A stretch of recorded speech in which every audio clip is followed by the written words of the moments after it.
welcome to the channel. Thank you everyone for tuning in. So have a look here what I have for you guys. I've got the full new range from Seestern. This is the GS Heritage Homage. They were kind enough to send in the full range here so I could have a look at all the colors, and they also asked me to pick one which I could keep for myself.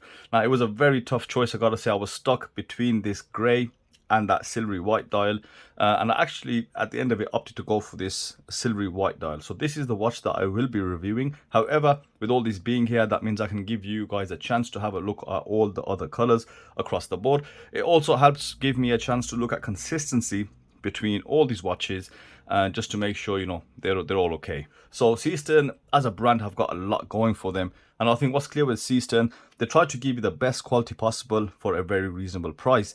If you look at most of the models, they are around the 140, 160 pound mark, but the watches are finished to a much higher degree. And yeah, so exciting things to come from them. They've got some new models coming as well, but I will be doing an additional video upcoming later on this week highlighting some new releases from across Aliexpress, so please make sure you keep an eye on that. So let's go back to the watches that I have in front of me. As I mentioned, this is the GS Homage range, and the particular GS range it is homaging is the GS Heritage. You know, there's a load of Grand Seikos out there, and I was looking at the Heritage line in particular, you know, the Four Seasons one that they just come out with, and this bears the closest resemblance to those. Now in terms of specs and dimensions, I will put them up on screen.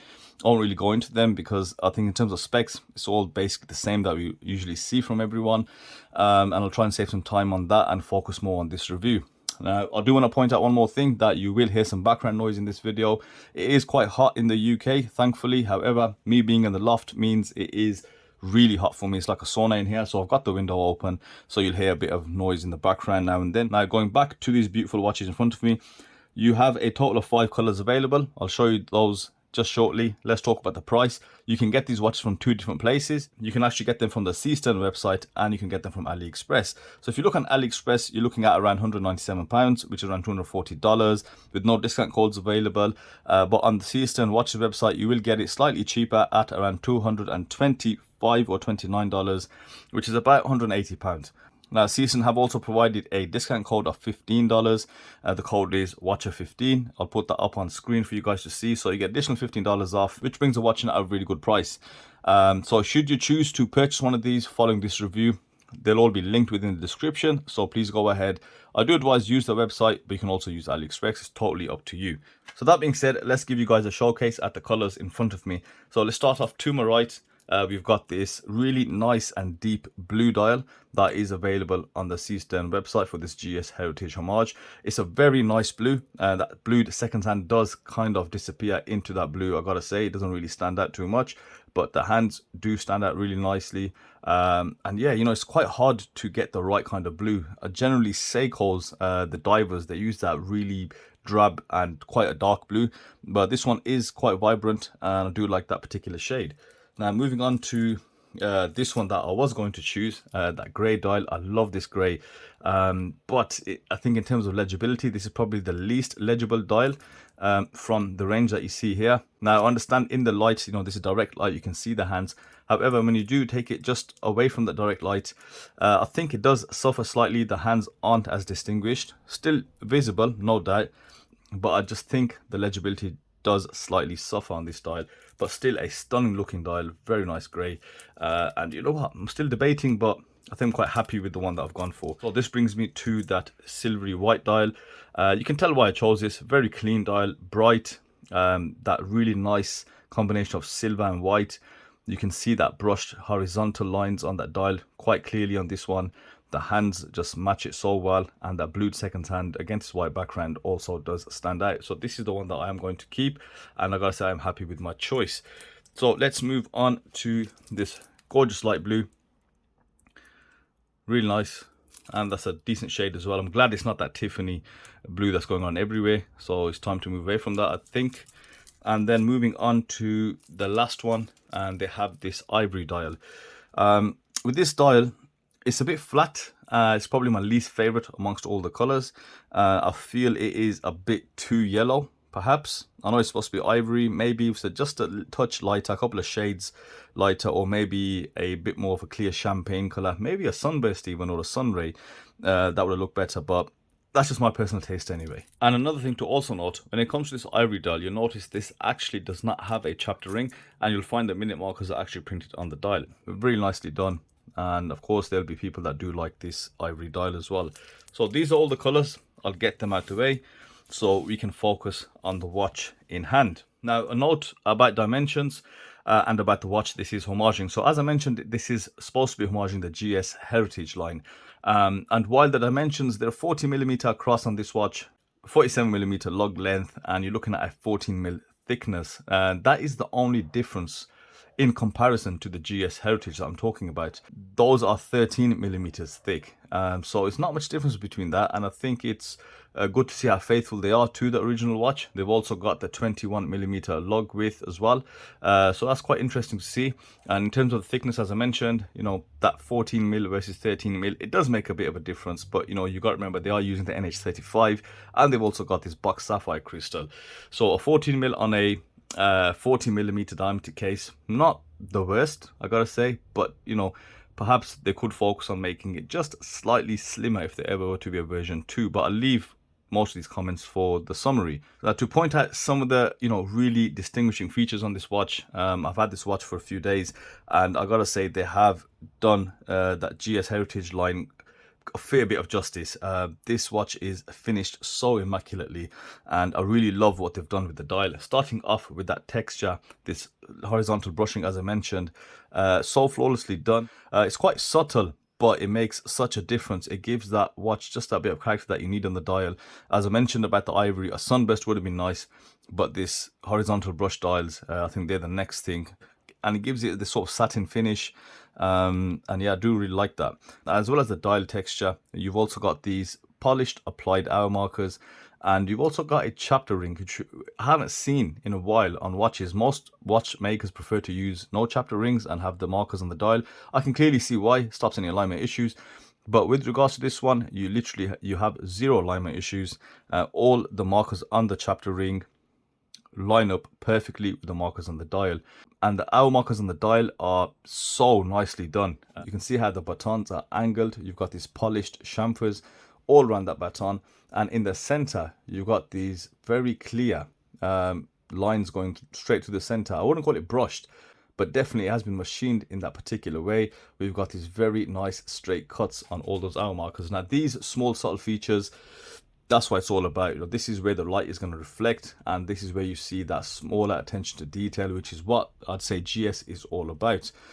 You've got a date frame at 3 o'clock, color match date wheel, and this really nice beveled edge date frame that you see. But that gorgeous box style sapphire crystal, it really helps that chapter ring that is present. It helps it slightly curve or distort around the edges, but not too much of it affects the hour markers. So that's a really nice visual that I'm getting here. I really like that. And you can see that dome sapphire crystal, how it looks against extreme angles, still gives you great visibility. You've got printed text at the 12 and above the 6. I think the thickness of the text just below the 12 is fine. The Seestern logo does look good against that background, and that automatic 200 meters is quite fine, which is how you want it. You don't want it to really get in the way of that dial. Now moving away from that dial, looking at that polished hands, you know, these are your GS style of hands. You can see that ultra fine brushing across the center, and on the edges you've got these polished frames. You know, they look like knives, so sharp, so well done, and that is topped off with that blued seconds hand, which with this particular color combination, it works superbly. You get a lot of light catching off these hands, and it really does finish off the watch. You know, the sharpness that you see, again, very simple hands. And what I like about, you know, the Saab range and the GS range, if you actually look at it, they're not complicated watches in that sense, but they've had a lot of smaller, finer detailing present, a lot of finishing done, which overall gives you a really nice impression. Now we move on to the case. Very nice case. You'll see twisted lugs going towards the bottom. You've got some brushing between the lugs, again very fine. You've got these polished edges along the side, and then if you turn the case to the side to the center, you've got this very fine brushing, satinized brushing that goes through the center of the case. Beautiful curvature to the case. It feels very smooth, very sleek, and I love that curvature present. Now, a point to note about that case, I think a lot of you guys, when you first look at these, you'll compare it to Aqua Terra. However, the Aqua Terra has a very prominent asymmetrical case, you know, where one side is quite a lot thicker than the other. And this one does not look like it's asymmetrical, or at least as much as the Aqua Terra is. Now, the crown, I'd say it's a really nice crown, very proportionate to the case. It just feels really good in hand. And guys that know about Seestern, the crown game is awesome. They've got such smooth crown functionality. It definitely stood out on the Doxa Homage, on the 62 Mass Homage as well, and it is absolutely superb on this watch as well. Of course, it is also signed with that star present, but it's a crown that is very easy to operate, and I really do like the proportion of it. I'm glad that it isn't too small or too big. At that Goldilocks zone, which is just right, and it screws in beautifully as well. So let me turn the watch to its back, and you'll see this see-through case back with the NH35 in there. And what's interesting about this case back, if you look at the back of the GS Heritage Homage, they've done something very similar. You've got the model SE417, automatic, movement, etc., and the normal specs. And the beauty with this case, you also get 200 meters of water resistance due to the screw down crown and case back, so giving you really good water resistance capabilities. But I have to say, you know, with the polishing on those lugs and the side of the case, it's not something that you probably want to take in the water. It's definitely going to be a more of a dressed up watch, a bit more of a formal watch that you're going to wear, because you don't really want to get all these small scratches around that gorgeous case and all that polishing present. Now, one thing I have noticed with Seestern is they tried to give us a very good quality, or very respectable quality, with regards to every element that they put into the watch. So they give us a more than decent bracelet, they give us quite good lume, they give us good crystals, good cases, etc. And they've done the same thing when it comes to this bracelet. This is a very nice example of a bracelet, and I'm looking at the price point around £180. This is really good, I have to say.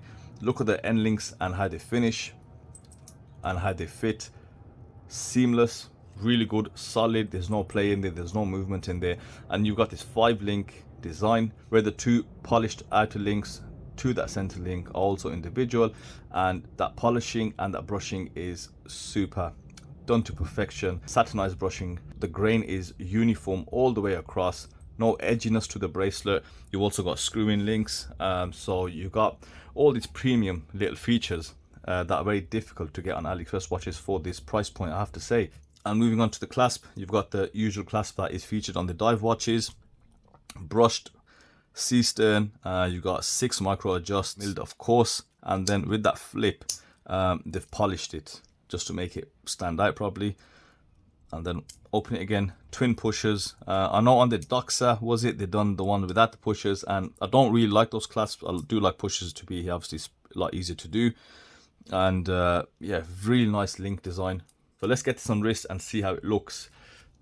Currently I'm wearing a Seiko Cross Samurai Homage. I have used a Proxima case from that Proxima Samurai that I had received, and I've used an aftermarket bright yellow Seiko dial with the orange seconds hand to match that reddy orange text. It's a cracking mod. I am really enjoying this, especially for the summer, so it came out at the right time. So here's that Seestern GS Homage on my 6.5-inch wrist, and I gotta say I really like that fit. You don't have female end links, however the end links are curved at quite an extreme angle, so you get really good wraparound. As I stated, my wrist is 6.5 inches, and it feels quite proportionate. It feels good on wrist. Unsized, the weight is around 160 grams, which isn't too heavy as well. And you feel great comfort on wrist with that case. As I said, the bracelet doesn't have any sharp edges, so it seems to fit really nicely as well. Gorgeous amount of light play present on that bracelet. It really is fantastic. They've done a great job on that, and I think I made the right decision for myself with this silvery white dial. Everything just goes so well together. Now, to summarize, let's start with the price. I think the price is bang on. I would not complain about the price at all. You're looking at $229, £180 from that Seestern website. I think that is an extremely good price, great value for money, considering what you have in front of you, the detail, the level of quality present on the dial, the hands, markers. I mean, these hands are exceptional quality. The use of the chapter ring, that polishing on the case. You got to remember, this is a brand new case. This is not a case borrowed from a different factory. That bracelet quality, the level of finishing on that bracelet, for £180 all day of the week. Very good price. I think they priced it just right. Now, when it comes to movement, etc., could they have gone for a high beat movement? Could they have gone for a Miyota 9105? They absolutely could have. Could they have gone for a PT5000? Of course, but that would have upped the price a bit of the watch as well. The thing with the NH35, it is going to be super reliable. It'll never go wrong. And yes, it is quite a common movement, but it is very easily serviceable. You can live with it, and as I mentioned, very reliable.